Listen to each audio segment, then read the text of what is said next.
Commander Sarah Chen stood at attention in the pristine white chamber of the Galactic Council Station, her olive-green uniform a stark contrast against the gleaming walls that seemed to pulse with an otherworldly energy. Around her, representatives from dozens of alien civilizations observed with expressions ranging from mild curiosity to barely concealed amusement.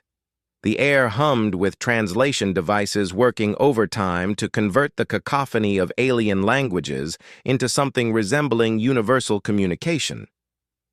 The Zephyrian ambassador, a towering crystalline being whose faceted body refracted the chamber's light into dancing rainbows, stepped forward. Its voice resonated through the chamber like wind chimes in a hurricane. "So this is humanity's finest military offering? This toy soldier?" Ripples of what could only be described as laughter echoed from various corners of the assembly. The Krelthi delegation, resembling oversized praying mantises with chitinous armor that gleamed like polished obsidian, clicked their mandibles in what their species considered high humor. Even the usually stoic Vorthak, whose elephantine trunks swayed hypnotically as they communicated through subsonic frequencies, seemed to vibrate with amusement. Sarah maintained her composure, though her jaw tightened almost imperceptibly. She had expected this reaction. Humanity had only recently been granted provisional membership in the Galactic Council, a status that came with more mockery than respect. The species that dominated this corner of the galaxy had been spacefaring for millennia, some for tens of thousands of years.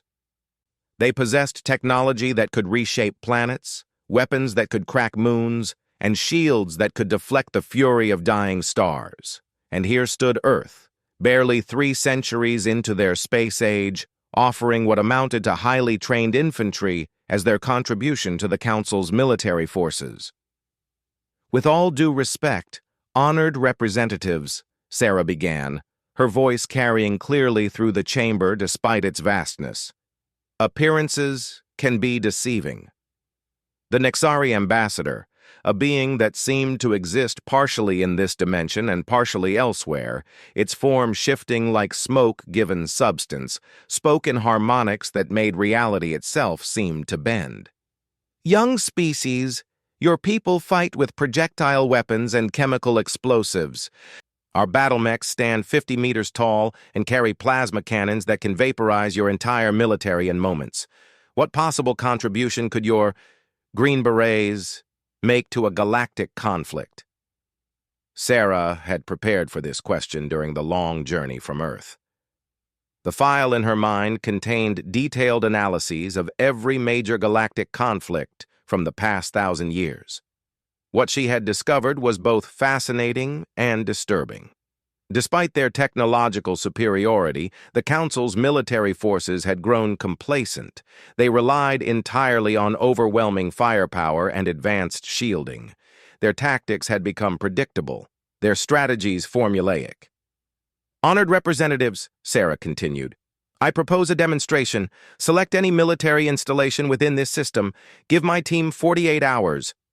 If we cannot infiltrate and neutralize the target using only standard Council-approved equipment, humanity will withdraw its application for full membership." The chamber fell silent. The proposal was audacious to the point of insanity. Council military installations were defended by energy fields that could stop stellar radiation, guarded by automated systems that could track a single molecule moving at light speed, and staffed by some of the most advanced military minds in the galaxy. The Vorleon representative, whose species had perfected the art of warfare over 15,000 years of constant conflict, leaned forward in its hover chair. Its scaled hide bore the ritual scars of a dozen major campaigns, and its multiple eyes fixed on Sarah with predatory interest. "You would stake your species' future on such a gamble?" "Human." "I would," Sarah replied without hesitation. "Then let us make this interesting," the Vorlean continued, its forked tongue tasting the air as if sampling the tension in the room. "The Zerion defense platform. It orbits the 4th moon of Kalos Prime. The installation houses experimental weapons capable of sterilizing entire planets. It is defended by a full regiment of our finest warriors, protected by shields that could withstand a direct hit from a solar flare, and monitored by AI systems that process terabytes of sensory data every nanosecond. The challenge was met with approving murmurs from around the chamber.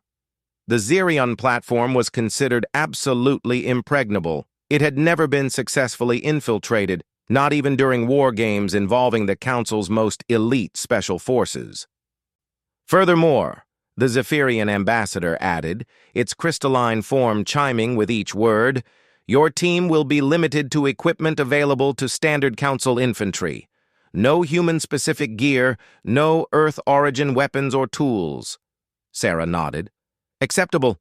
However, I request permission to select my own team from Earth's available personnel." "Granted," the Vorlean said, clearly anticipating easy entertainment.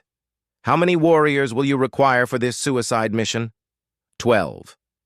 The number sent fresh waves of amusement through the assembly. Standard Council assault teams numbered in the hundreds, supported by orbital bombardment platforms and enough firepower to crack a small asteroid. The idea that 12 humans could accomplish what required massive technological superiority struck most representatives as delusional. "Very well," the Nexari ambassador intoned, reality seeming to shimmer around its words. "You have 48 standard hours from the moment your team sets foot on Kalos Prime's fourth moon. The objective is simple: disable the platform's primary weapon systems and extract without being captured or killed. Failure results in humanity's immediate expulsion from Council consideration." As the session concluded and representatives began filtering out of the chamber, Sarah could hear their continued amusement. Some were already placing bets on how quickly the human team would be detected and neutralized. The general consensus seemed to be somewhere between 30 minutes and 2 hours, with most favoring the shorter time frame. Sarah made her way to the station's communications center, where she sent an encrypted message to Earth. The response came faster than expected, confirming that her requested team was already en route aboard a fast courier ship. She had chosen carefully: Master Sergeant Rodriguez, whose expertise in demolitions was matched only by his ability to create explosives from seemingly innocent materials; Staff Sergeant Kim, whose skills in electronic warfare had once allowed her to hack into systems that shouldn't have been hackable; Sergeant Williams, who could become invisible in plain sight and move through hostile territory like a ghost. The list continued through 12 of the finest soldiers Earth had ever produced. Each was a specialist in their own right. But more importantly, each understood the human approach to warfare that the galaxy had never encountered: improvisation, adaptation, and the willingness to do whatever was necessary to complete the mission. 3 days later, Sarah stood on the observation deck of a Council transport ship, watching the fourth moon of Kalos Prime grow larger in the viewport. The Xerion defense platform hung in orbit like a mechanical moon, its surface bristling with weapon emplacements and sensor arrays. Energy fields shimmered around its hull like heat waves, and the constant movement of patrol craft around its perimeter spoke to the paranoia of its defenders. "Impressive, isn't it?" The voice belonged to Commander Vilex of the Vorlean military, who had been assigned to observe the human attempt. His scaled hide reflected the platform's lights as he studied Sarah's reaction. 3,000 years of military engineering perfected into an absolutely impregnable fortress. "It's certainly large," Sarah agreed, though her tone suggested she was less impressed than Vilex had expected. "Large and completely secure," Vilex continued. "The platform generates its own gravitational field, making approach by any conventional means impossible. Its sensors can detect a single atom moving at velocities above background cosmic radiation. Its AI defense systems react in nanoseconds, faster than any biological entity could hope to counter." Sarah nodded politely, while her mind cataloged everything she was seeing. The platform's size was indeed impressive, roughly equivalent to a small city. Its defenses appeared as formidable as advertised. But size and technological sophistication often came with hidden vulnerabilities, especially when those defenses had never been tested against an enemy that didn't play by established galactic rules of warfare. "Your team seems quite confident," Vilex observed, gesturing toward where the Green Berets were conducting their final equipment checks. "I admire their courage, though I fear it may be misplaced." The human team was indeed projecting confidence, though Sarah knew it was carefully calculated. Each member understood the stakes not just for themselves, but for their entire species. Failure here would mean humanity remained forever relegated to the fringes of galactic civilization, viewed as primitives whose only value lay in providing entertainment for their betters. Master Sergeant Rodriguez finished inspecting the Council standard equipment they had been provided. Plasma rifles that could punch through most armor, personal energy shields that could deflect small arms fire, and communication gear that utilized quantum entanglement for instantaneous contact across any distance. All impressive by Earth standards, but the humans had been forbidden from bringing any of their own specialized gear. "Standard loadout complete, Commander," Rodriguez reported. "Though I have to say, this Council gear is pretty straightforward. No real surprises in the design philosophy." Sarah understood his meaning. Council weapons and equipment were powerful, but inflexible, designed around the assumption that overwhelming force was always the answer. They lacked the adaptability that characterized human military technology, the ability to be modified, combined, or used in ways their original designers never intended. "Remember the mission parameters," Sarah addressed her team. "We have 48 hours to disable the primary weapons and extract. The galaxy is watching, and they expect us to fail spectacularly." "Then let's make sure we disappoint them," Sergeant Williams said with a grin that had once terrified enemy combatants across half a dozen Earth conflicts. The transport ship began its descent toward the moon's surface, following a carefully planned approach vector that would put them down several kilometers from the platform's base. Council observers had insisted on this distance to ensure the humans couldn't simply rush the installation in a frontal assault, though such a tactic would have been suicidal regardless. As the surface grew closer, Sarah could see the defensive positions that ringed the platform's ground-based components. Automated sentry posts dotted the landscape like mechanical flowers, their sensors sweeping constantly for any sign of intrusion. Energy barriers created a lethal maze between the landing zone and the platform, designed to channel any approaching force into predetermined kill zones. The Vorline defenders had clearly prepared for this demonstration with characteristic thoroughness.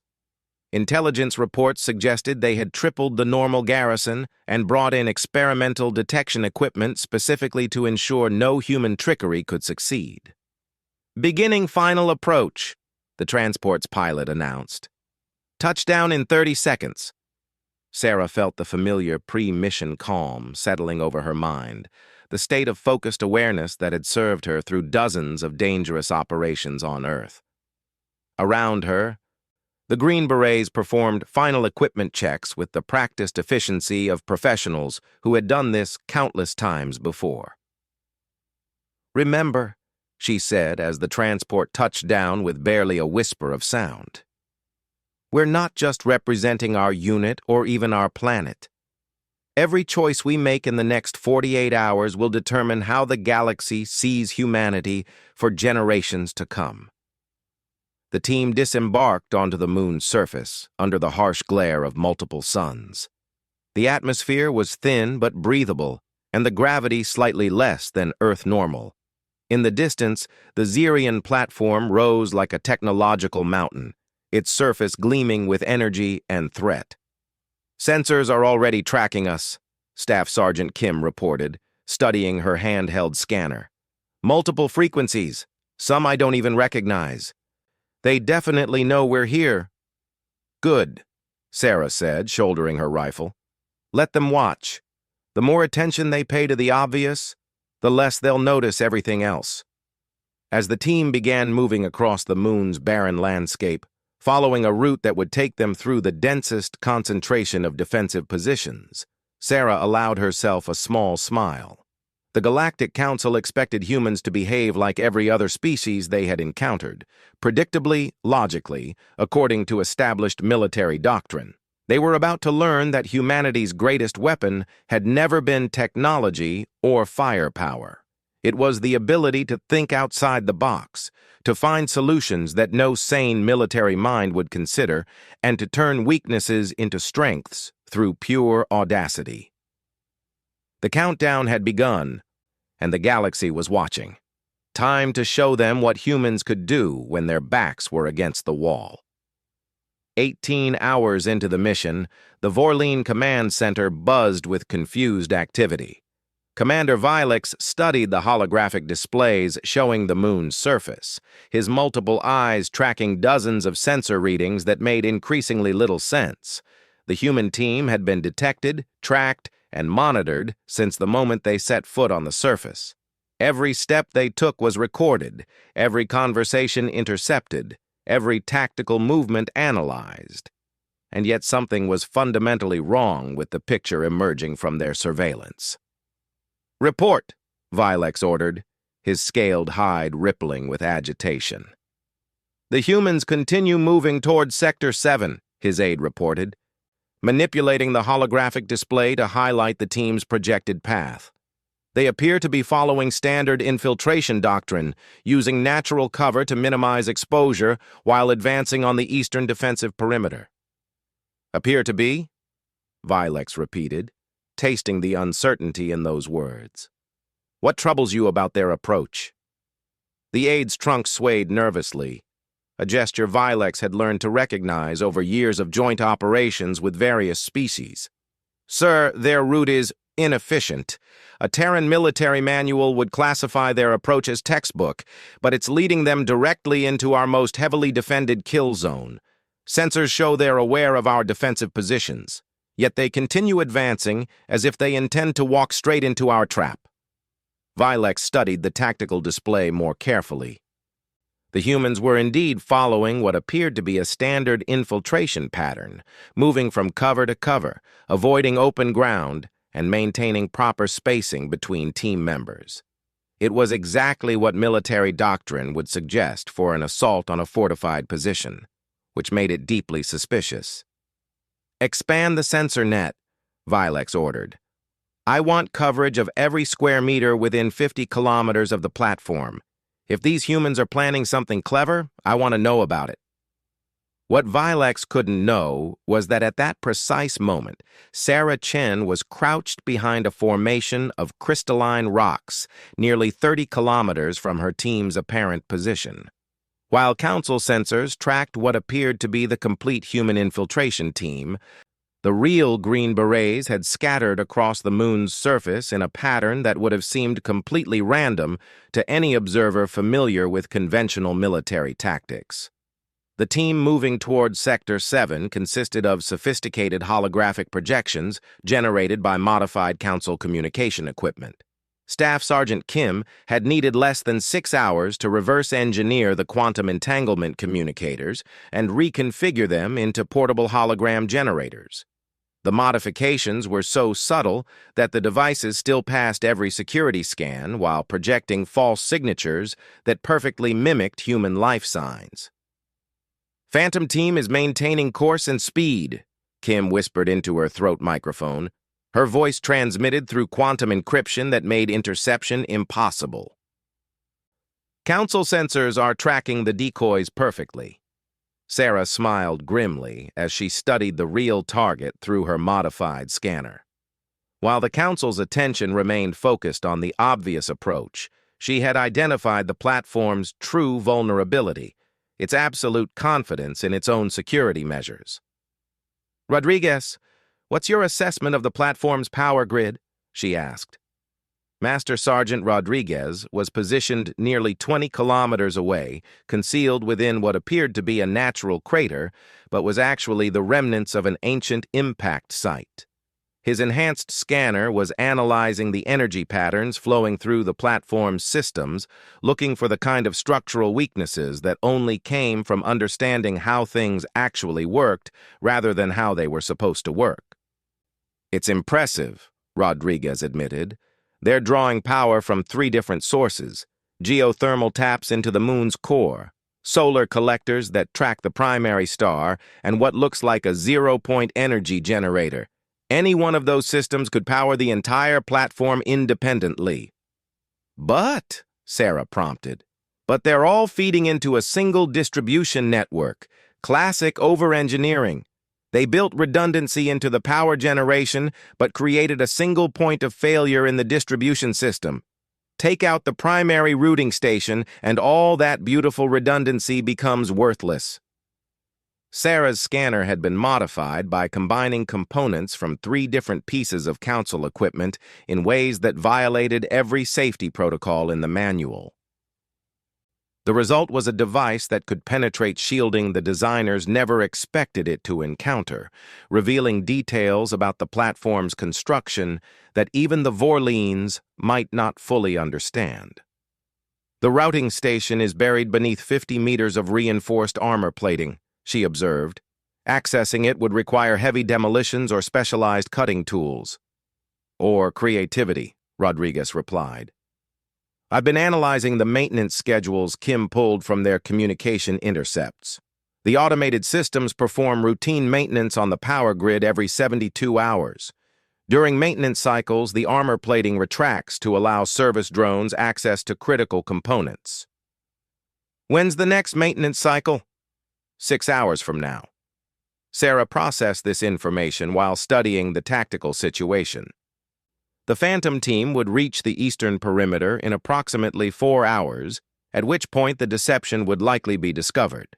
That gave them a narrow window to exploit the platform's maintenance vulnerability, but it would require precise coordination and split-second timing. "Williams, what's your status?" Sergeant Williams had perhaps the most dangerous assignment of all. He was positioned within visual range of the platform itself, close enough to the defensive perimeter that a single mistake would result in immediate detection and likely death.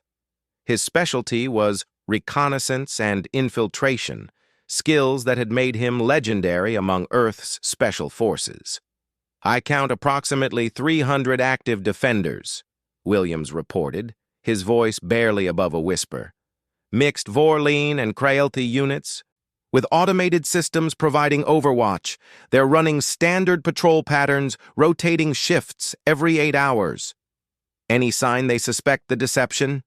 Negative. Their attention remains focused on the expected approach vector.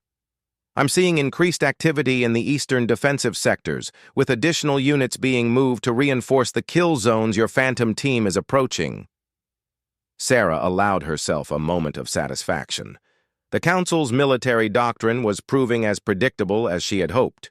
Faced with what appeared to be a straightforward infiltration attempt, they were responding according to established procedures: reinforce likely targets, increase surveillance of obvious approach routes, and prepare to demonstrate their technological superiority through overwhelming force. They had no framework for understanding an enemy that might use their own equipment against them, or tactical doctrine that accounted for opponents willing to sacrifice apparent tactical advantage for strategic surprise. "Kim, how long can you maintain the Phantom projections?" "The power cells in the modified communicators are good for another 30 hours, Kim replied. "But that assumes the Council doesn't start scanning for holographic emissions. If they get suspicious and change their sensor parameters, the illusion won't hold up to close scrutiny." "Understood. New timeline. We have 4 hours before the Phantoms reach the perimeter and the deception becomes unsustainable. Rodriguez, can you position yourself for the maintenance window?" "Already moving," Rodriguez confirmed. "I'll need 3 hours to reach optimal placement without triggering any sensors." Sarah checked her chronometer and began calculating distances and timing. What she was planning violated every principle of conventional military tactics. Instead of concentrating force at the point of attack, she was scattering her team across an impossible wide area. Instead of using overwhelming firepower, she was relying on subtlety and deception. Instead of attacking the platform's strongest points, she was targeting vulnerabilities that existed only because their opponents had never encountered an enemy willing to think beyond established doctrine. "Attention all units," she transmitted. "Operation Shadowplay is now active. Execute Phase 2 on my mark." Phase 2 involved something that would have horrified any Council military planner, deliberately triggering security alerts at multiple locations simultaneously. Over the next hour, Rodriguez would use modified plasma charges to create false sensor readings suggesting infiltration attempts at 6 different points around the platform's perimeter. Kim would inject corrupted data into the communication networks, creating phantom signals that would suggest the presence of additional human teams. Williams would plant holographic projectors that would create false visual contacts in areas where the Council expected to find evidence of human activity. The goal was not to avoid detection, but to overwhelm the defenders with so many potential threats that they would be unable to distinguish real dangers from false alarms. By the time the Council forces realized they were chasing shadows, the real attack would already be underway. "Phase 2 initiated," Rodriguez reported as the first false alarm triggered defensive responses across the platform's eastern sector. Energy barriers activated, automated weapons systems swiveled toward phantom targets, and patrol teams rushed to investigate sensor contacts that vanished as soon as they arrived. From his concealed position, Vilex watched the tactical display explode with activity. Dozens of alerts were cascading through the command center, each indicating possible human infiltration at different locations around the platform's perimeter. His staff rushed to coordinate responses, but every team dispatched to investigate found nothing but empty terrain and confused sensor readings. "This is impossible," the aide muttered, manipulating the holographic controls to track multiple simultaneous contacts. "The humans appear to be everywhere at once." Vilex's military experience suggested several possibilities, none of them pleasant. Either the humans possessed technology far more advanced than intelligence reports suggested, or they were employing tactical doctrines unlike anything the Council had previously encountered. "Expand all search patterns," he ordered. "Begin deep scans for holographic emissions, quantum signatures, and any energy patterns that don't match standard equipment profiles." The deep scans would eventually reveal the truth about the Phantom team, but they would also require several hours to complete. During that time, the human diversions were serving their intended purpose, dividing the defenders' attention and creating opportunities for the real infiltration to proceed undetected. Sarah had reached her own target position, a maintenance shaft that provided access to the platform's lower levels, supposedly secured by energy barriers that could stop anything larger than a molecule from passing through. The barriers were indeed formidable, designed to prevent unauthorized access while allowing the passage of maintenance drones during scheduled service cycles. What the designers hadn't considered was an infiltrator patient enough to wait for the barriers to deactivate themselves. "Maintenance cycle initiating in 30 seconds, Kim reported, her scanners tracking the automated systems preparing to service the platform's critical infrastructure. "Barriers will be down for approximately 12 minutes while service drones perform their routines." Sarah positioned herself at the shaft entrance, modified scanner in one hand and improvised cutting tools in the other. The Council equipment had been creatively reconfigured to serve purposes far beyond their original design specifications. Her plasma rifle had been converted into a precision cutting torch, its energy output modulated to slice through specific materials without triggering thermal alarms. Her personal shield generator had been modified to project a localized stealth field, rendering her effectively invisible to most sensor types. "Barriers deactivating now," Kim announced. Sarah slipped into the maintenance shaft with movements that were both swift and silent. The passage was designed for automated drones rather than biological entities, requiring her to crawl through spaces barely large enough for human passage. Emergency lighting cast eerie shadows on walls lined with conduits carrying enough energy to power entire cities. Behind her, the barriers reactivated, sealing the shaft against detection. Ahead lay 50 meters of narrow passages leading to the platform's central power distribution hub. If Rodriguez's analysis was correct, disabling that single system would cripple the entire installation despite its multiple backup power sources. Phantom Team has reached the eastern perimeter, Kim reported. Council forces are responding in strength. I count at least 50 defenders moving to intercept. Maintain the illusion as long as possible, Sarah replied, moving carefully through the maintenance tunnel. How much longer can you hold their attention? Maybe 20 minutes before they realize they're shooting at holograms. Sarah increased her pace. 20 minutes to reach the power hub, disable the platform's primary systems, and escape before the deception collapsed and every defender on the platform began hunting for the real infiltrators. Behind her, the greatest military minds in the galaxy were slowly realizing they had been outmaneuvered by 12 humans armed with nothing but standard equipment and tactical thinking that refused to follow established rules. Commander Vilex stared at the tactical display in growing disbelief as his carefully orchestrated defensive positions collapsed into chaos around him. The Eastern Perimeter teams had reached the location where sensors indicated a full human infiltration squad, only to find empty air and confused scanner readings. The multiple alerts across the platform's defensive grid were revealing themselves to be sophisticated false contacts, and somewhere in the midst of this electronic deception, the real human team had vanished completely. "Sir," his aide reported with barely controlled panic, "we're detecting massive power fluctuations in the primary distribution grid." The words hit Vilex like a physical blow. The primary distribution grid was buried beneath 50 meters of reinforced armor in the most secure section of the platform, protected by overlapping energy fields and monitored by AI systems that could detect molecular-level intrusions. Accessing it should have been impossible without heavy assault equipment and sustained bombardment. "Impossible," Vilex growled, his scaled hide darkening with stress patterns. "Run full diagnostics on all power systems." Deep within the platform's mechanical heart, Sarah Chen moved through passages designed for maintenance drones, her modified equipment allowing her to bypass security measures that had never been tested against human ingenuity.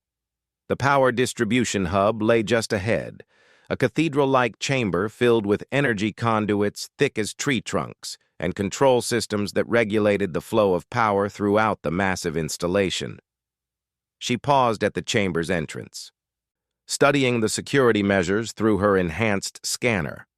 Energy barriers crisscrossed the space like deadly spider webs, motion detectors swept constantly for unauthorized presence, and automated defense turrets tracked any movement larger than a maintenance drone. But the chamber's designers had made the same mistake as their colleagues throughout the platform.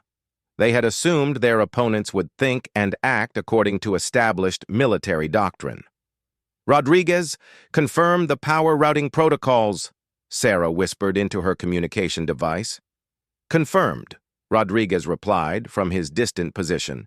"Primary conduits carry 90% of the platform's power load. Secondary and tertiary systems are designed to handle emergency situations only. Disrupting the primary distribution will create a cascade failure that their backup systems can't compensate for." Sarah smiled grimly as she activated her improvised stealth system. The modified personal shield generator wrapped her in a field of distorted light and energy that rendered her effectively invisible to most detection methods, though the power drain meant she had only minutes before the system failed. Moving with the careful precision of someone who understood that a single mistake would mean death, Sarah navigated through the energy barriers using gaps designed for maintenance access. The barriers were programmed to allow passage for authorized service drones during maintenance cycles, but they couldn't distinguish between official drones and a human infiltrator who understood their programming parameters. She reached the central control nexus as alerts began echoing through the platform's communication systems. Somewhere above, Vilex and his staff were finally beginning to understand the scope of the deception that had been played against them. Multiple false contacts confirmed across all sectors, Vilex was announcing to his command staff. Begin immediate sweep for actual human positions. Check all maintenance access points, service tunnels, and emergency passages. But the sweeps would take hours to complete, and Sarah's mission required only minutes. The central control nexus was a marvel of galactic engineering, a crystalline structure that managed power flows measured in terawatts while maintaining perfect stability across dozens of different energy systems. Touching it directly would have resulted in instant death, but Sarah had come prepared with tools the designers never anticipated. She activated the plasma-cutting torch she had jury-rigged from council equipment, its beam precisely calibrated to slice through specific crystalline matrices without triggering explosive feedback. The modification had required her to cannibalize 3 different pieces of equipment and reconfigure their power systems in ways that violated every safety protocol in their manuals. The first cut severed a primary routing conduit, sending cascading power fluctuations throughout the platform. Emergency systems immediately began attempting to compensate, but they were designed to handle partial failures, not systematic sabotage of critical infrastructure. Power grid showing instabilities, Kim reported from her distant monitoring position. I'm reading brownouts in sectors 7 through 12, and the automated systems are struggling to maintain balance. Sarah made the second cut, targeting a different section of the routing matrix. This time, the power fluctuations triggered a cascade failure that began propagating throughout the platform's entire electrical network. Emergency lighting activated as primary illumination failed, and she could hear the distant sound of alarm klaxons echoing through the installation's corridors. That's our signal, Williams transmitted from his position near the platform's perimeter. Primary weapon systems are cycling offline. I count 12 plasma cannon turrets going dark. And the main particle beam array is showing fault indicators. Sarah allowed herself a moment of satisfaction before beginning the most dangerous part of her mission: escape. The stealth field was failing. Her modified equipment was beginning to overheat from prolonged use, and every second she remained in the chamber increased the likelihood of discovery. She retraced her path through the energy barriers just as the platform's AI systems began implementing emergency lockdown procedures. Blast doors were sealing throughout the installation, cutting off access routes and trapping anyone unauthorized in secure areas. But the lockdown procedures followed logical patterns, sealing the most sensitive areas first, while leaving maintenance passages as lower priority. Sarah reached the maintenance shaft just as the barriers began reactivating ahead of schedule. The AI systems had detected the sabotage and were attempting to prevent further infiltration by sealing all possible access routes. She slipped through the shaft opening with seconds to spare, feeling the energy barriers snap back into place behind her. Primary objective achieved, she transmitted to her team. All units execute extraction protocol immediately. Above her, Vilex was experiencing the worst military disaster of his career. The platform's primary weapon systems were offline, power grid failures were cascading through every major system, and his security teams had found no trace of the infiltrators responsible for the sabotage. "How many humans are we actually dealing with?" he demanded. "Unknown, sir," the aide replied, manipulating holographic displays that showed confused sensor readings throughout the platform. "We've confirmed that the Eastern approach was a complete deception, but we have no reliable count of actual infiltrator numbers." "Sir," another technician reported, "engineering teams are requesting permission to begin emergency repairs on the power distribution system." Vilex studied the damage reports flowing across his displays. The humans had achieved in 18 hours what the Council's best military minds had considered impossible: They had penetrated an supposedly impregnable fortress and disabled its primary weapons systems using nothing but standard equipment and tactical innovation. "Granted," Vilex said finally, "and send a message to the Galactic Council. Inform them that the human demonstration has been successful." 20 kilometers from the platform, the Green Berets regrouped at their extraction point as Council transport ships began descending from orbit. The mission had succeeded beyond even Sarah's optimistic projections, but she knew the real test was yet to come. Proving they could penetrate Council defenses was only the first step. Now they had to convince the galaxy that humanity deserved a place among its military elite. Rodriguez was grinning as he approached the extraction site, his demolitions equipment packed away and his mission objectives completed. "You should have seen their faces when the power grid started failing. I don't think they've ever encountered anyone willing to crawl through maintenance tunnels to reach critical systems." "That's because no sane military planner would consider it," Williams observed. "Those passages were barely large enough for human passage, and they were never designed for infiltration routes." Kim was already analyzing the intelligence they had gathered during the mission, data that would provide Earth's military planners with detailed insights into Council defensive doctrines and technological capabilities. The really interesting part is how predictable their responses were. Once we understood their tactical assumptions, manipulating their defensive measures became relatively straightforward. Sarah nodded, though her mind was already moving beyond the immediate success to consider the larger implications.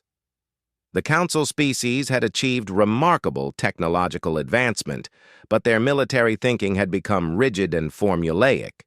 They relied entirely on overwhelming force and technological superiority, concepts that had served them well against opponents who fought according to the same basic principles. But humanity had learned warfare in a different school.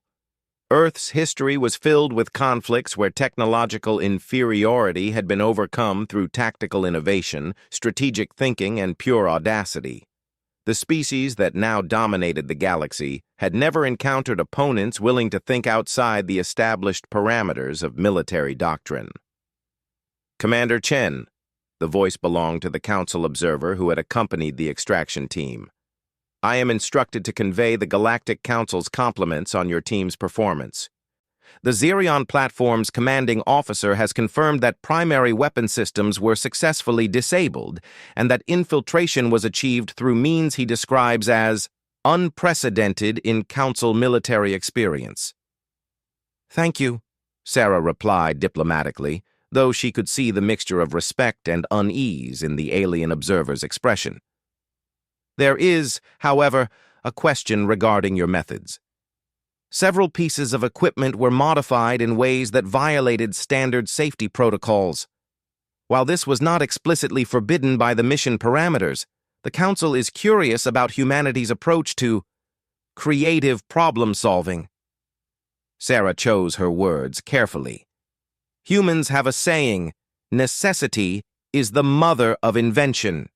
When conventional approaches are insufficient, we adapt our tools and tactics to meet the requirements of the situation." The observer's expression suggested this concept was both fascinating and disturbing to the Council mindset. "And this adaptability is common among human military forces?" "It's considered essential," Sarah confirmed.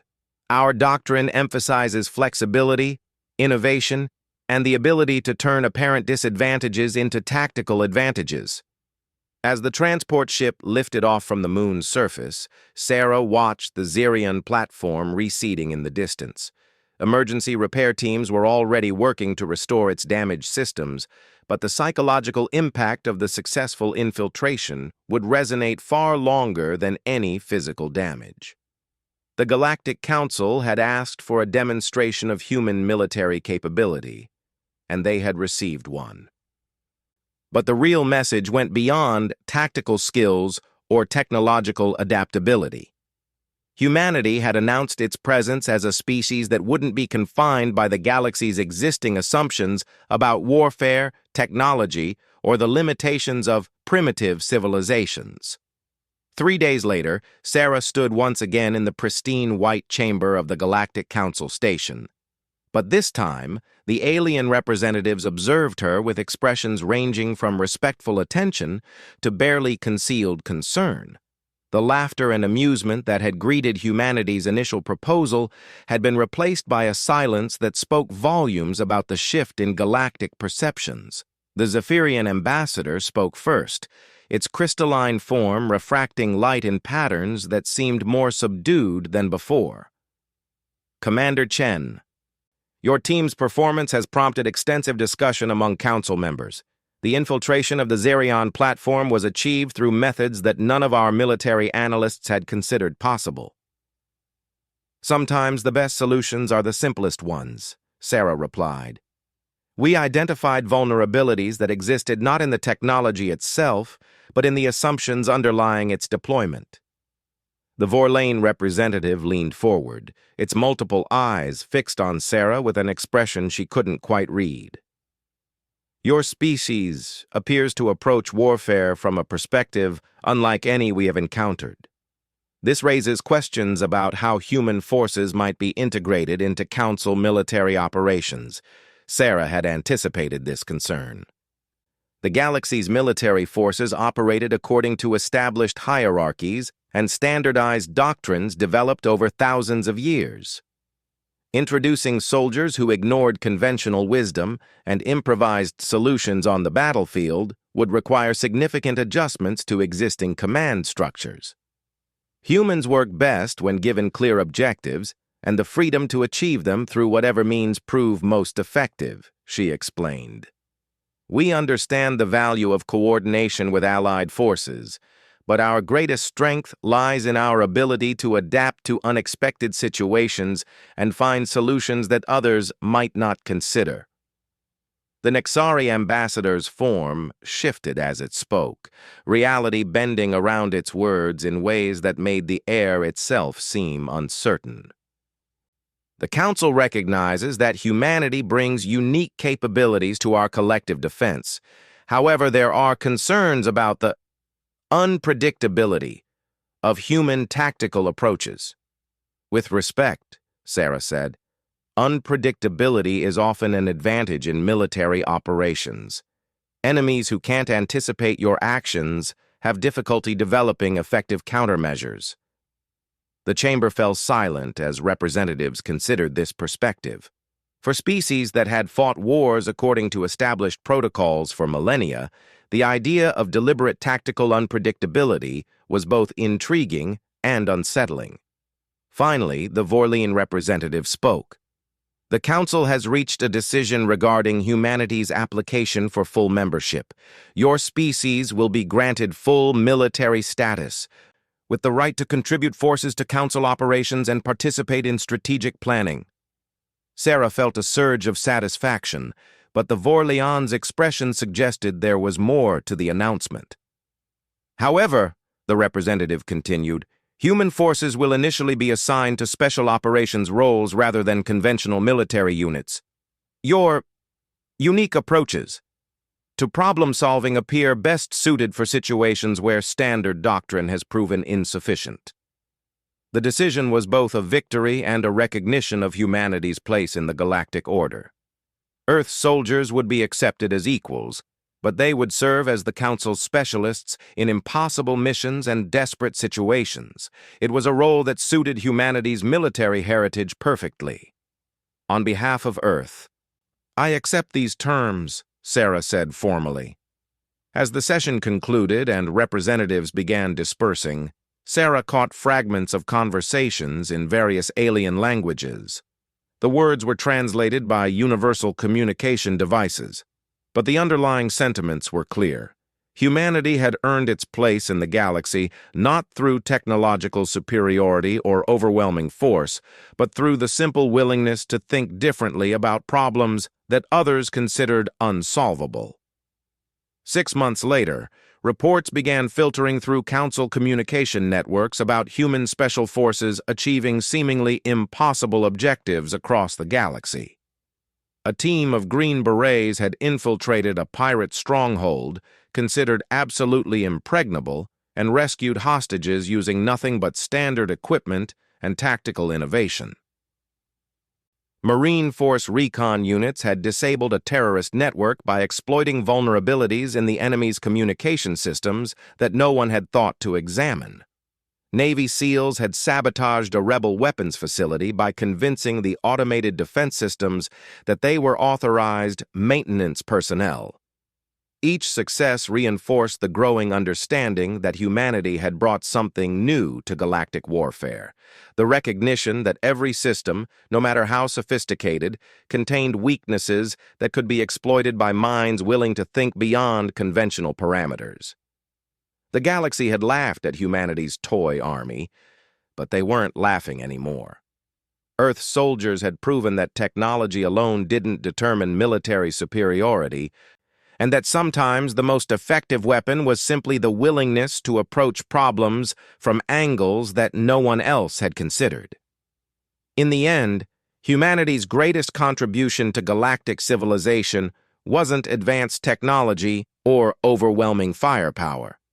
It was the understanding that the most impregnable fortress, the most sophisticated defense, and the most carefully planned strategy all shared a common vulnerability. They were designed by minds that thought in predictable patterns, and humans had never been accused of being predictable.